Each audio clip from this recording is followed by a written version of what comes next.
Hi everyone, Brigitte Belle here. Welcome to my channel where I share with you ideas for a better life. If this is your first time here, welcome, and if you are returning, welcome back. I'm so happy that you're here.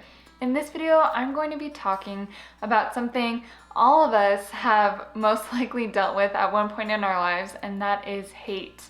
Why we hate, why people hate on us, and how we can overcome it. And again, I know I share a lot of positive thinking principles on my channel, and I talk about the importance of staying positive, but I don't want to deny the fact that lower vibrational emotions or feelings like hate or anger or resentment do exist, because they do. And if you're human, again, there's a chance that you've gone through this life and you've likely gone through some crap with other people that have made you feel anger or resentment or even hate, or maybe you've gone through things where other people have hated on you. So I kind of wanted to make a video because I was dealing with some feelings of hate.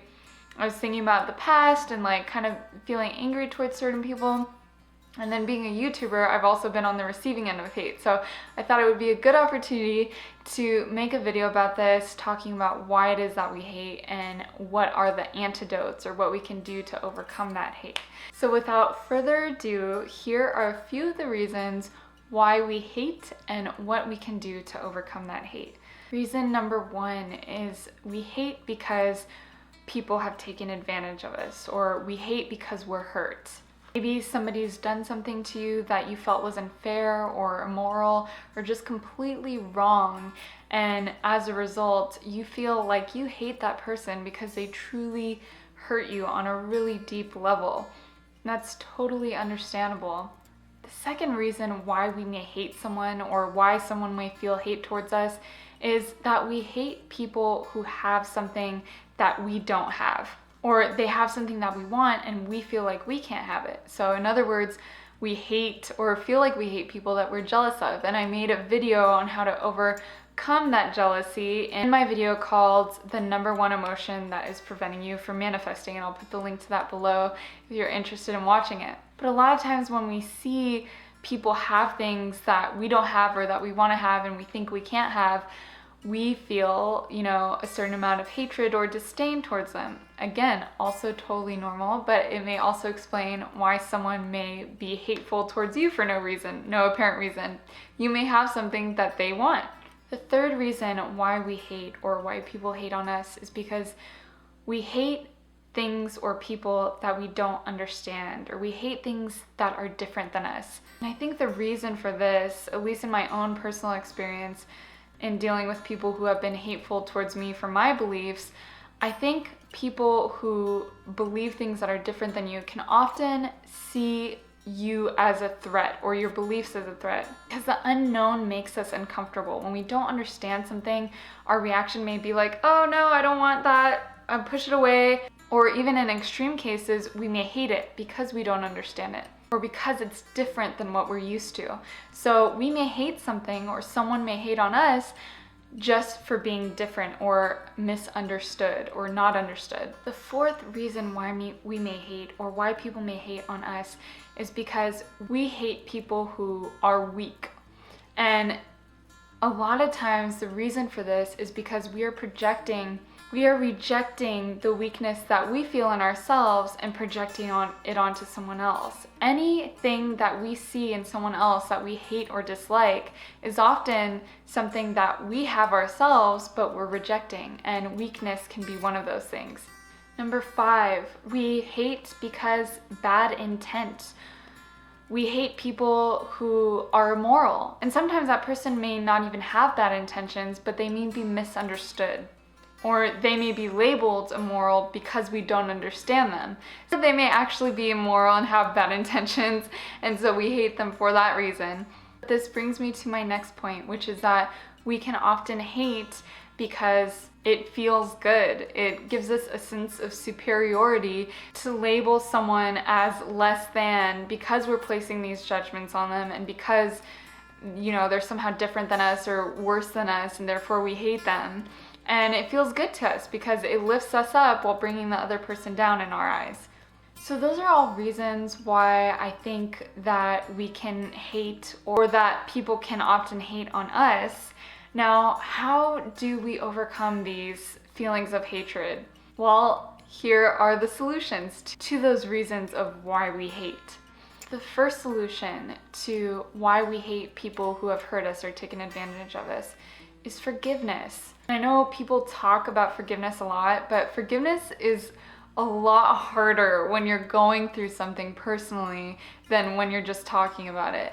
And I remember one time it was so funny because I was walking through a mall feeling really angry about something an ex-boyfriend did to me or something. I don't even know what it was, but I was really angry and hateful in that moment, which is kind of silly considering now I don't even remember what I was mad about.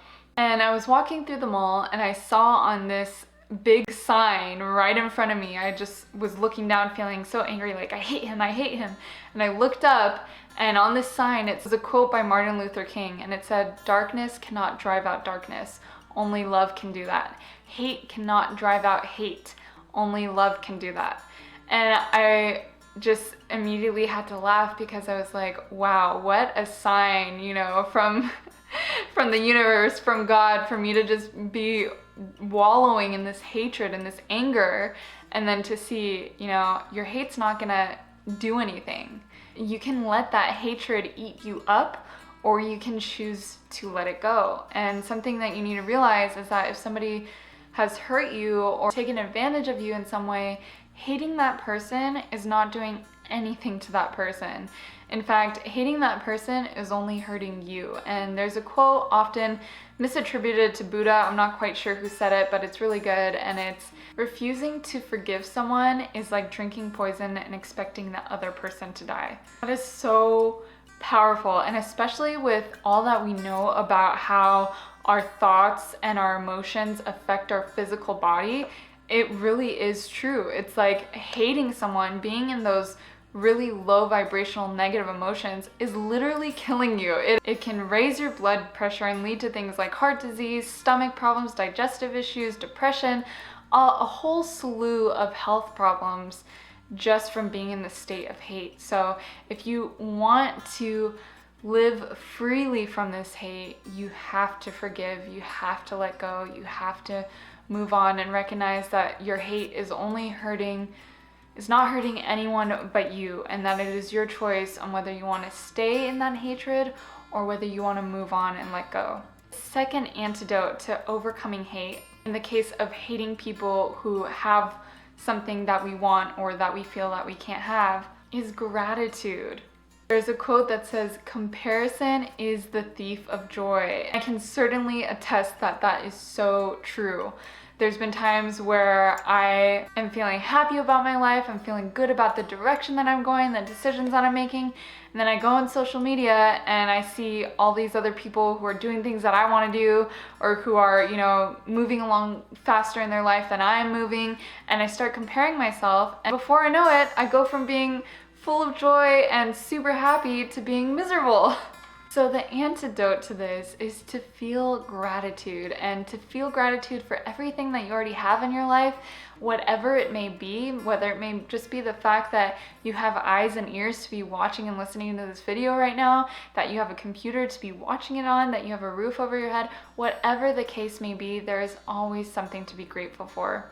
And if you can't find something to be grateful about in your own life, instead of hating on the people who you feel have something that you want or that you can't have, start feeling happy for them. Start feeling grateful for what they have, and feel it as though if it were your own. Feel, man, I am so happy for them because I know it's only a matter of time that I can accomplish that too. Or I'm just so grateful that they have this thing that I want. That makes me so happy for them. And it may not come easily at first to do that. You may resist it and feel like, yeah, I'm so happy for them and not really feel like you mean it. But the more you do it, the more it'll just become natural to where you just feel happy for everyone. If someone's doing well in life and you want to be where they're at, you'll just be like, heck yeah, you do your thing. I am so happy for you. And I know it's only a matter of time before I get there too. The third antidote to overcoming hate, in the case of hating someone who's different or who we don't really understand, is to seek understanding. If there's someone you hate or really dislike or just feel angry or resentful towards because you just don't understand them, you don't get where they're coming from, nothing that they do makes sense to you, start trying to understand them. Ask yourself, why is it that this person does what they do? Why is it that this person believes in what they believe in? What did this person have to go through in their life in order to become the person that they are now, or to have the perceptions that they have now? And in seeking understanding, you'll move from a place of hatred or dislike or disdain to a place of respect, understanding, or even affection, because you sympathize with them, you empathize with them, or even though you may not fully understand them, you realize that there is a reason why they believe what they believe, why they are who they are, and why they say and do the things that they say and do. The fourth way to overcome hate, and in the case of someone being weaker than you, or different than you, or whatever it may be, more something than you, is to use the mirror method, and to recognize that the person that we may be hating on is really just acting like a mirror to show us what we hate or dislike in ourselves, what we are rejecting within ourselves. So in examining ourselves, we can come to realize that what we are projecting onto someone else that we hate about them is really within ourselves as well. And so if there's somebody that you feel like, oh, I just hate that person because, they're weak or they're a crybaby, using the mirror method, can you examine yourself and say, well, is there a time where I have been weak or a crybaby? Or if you look at someone and say, oh, I don't like that person, they're so conceited or they're so superficial, using the mirror method, can you look at yourself and say, well, is there a time that I've been conceited? Is there a time that I've been superficial? Or, I just hate that person. They're a jerk. They don't listen to anything that anyone else ever says. They're arrogant. Well, again, taking a look at yourself, in the metaphorical mirror, is there a time that you have ever been arrogant or been a jerk or not listened to what anyone else has said? Asking yourself, what is this person reflecting about myself? Or what is it that I hate about myself that I am now projecting onto this person, can help us, again, move from a state of hate to a state of understanding and empathy, and really a new level of maturity and transformation, because instead of hating on other people, we're acknowledging the things that we're rejecting within ourselves. The fifth way to overcome hate, in the case of people we hate because we think that they have bad intent or are immoral or even evil, is to recognize that every single act that humans make comes from a desire to be loved. And I know this may be a hard pill for some to swallow when we think of people who we consider to be evil or immoral or have bad intent. We may think that, their goal isn't to be loved, like they are a mean, spiteful, evil person. In which case we have to ask ourselves, how do we think that they got to that place? How do we think that they became that kind of person? Do you think that the people who shot up schools are truly evil and had truly bad intent? Or do you think that it's possible that they are individuals who are so wounded and in so much pain, and who are in such a lack of love and in such a need of love, and that they don't know how to get that love, so they end up lashing out in anger and hatred instead, kind of like a child acting up to get more attention from his mother? I truly believe that at the core of every person's action is really just the desire for more love. And when you recognize that every single human's action on this planet is really just a desperate cry for love, you go from hating them and thinking that they're an immoral, evil, or bad person with bad intent, having empathy for them, and maybe even feeling as though you want to show them love despite how bad or wrong or immoral they may be. And that may sound like a stretch, but the point is that when you take that time to evaluate why they are the way they are and recognize that it may come from a place of a lack of love, you stop hating them and you really want them to get help, or you want them to heal, and you want them to get that love. The sixth solution for overcoming hate, especially in the case where we hate because it brings us a sense of superiority, or it makes us feel like we're better than another person because we are hating something about them, is to avoid judgment. Jesus said, "Judge not unless you want to be judged." How can you look and point out that speck in someone's eye when there's a log sticking out of your own?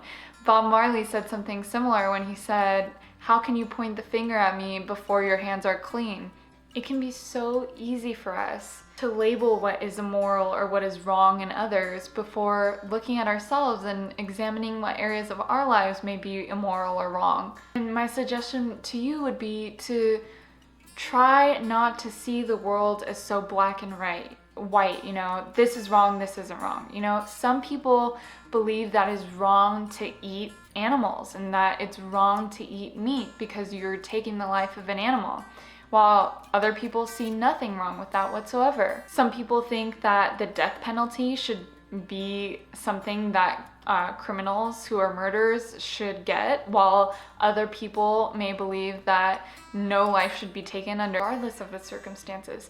So we're all going through our lives with different opinions, with different viewpoints, and on our perceptions based on the things that we've experienced throughout our own life. So rather than judging other people or labeling them as immoral or wrong for thinking or behaving a certain way, I challenge you to examine your own life and see what areas of your own life could be maybe immoral or come across as immoral to someone else, or maybe examine areas where you can improve before you go hating on someone else or labeling someone else for being a certain way, or judging them or hating them for being a certain way.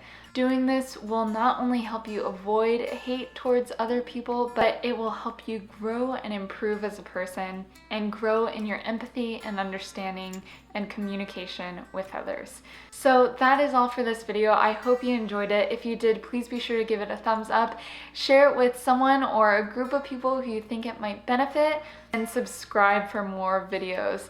I love you all so much. I have so much love for you, and I hope that this video helped you move from a state of hate to a state of love, and maybe shed some insight and perspective as to why we hate, why other people may hate on us, and help you cope and be more loving and less hateful as a result.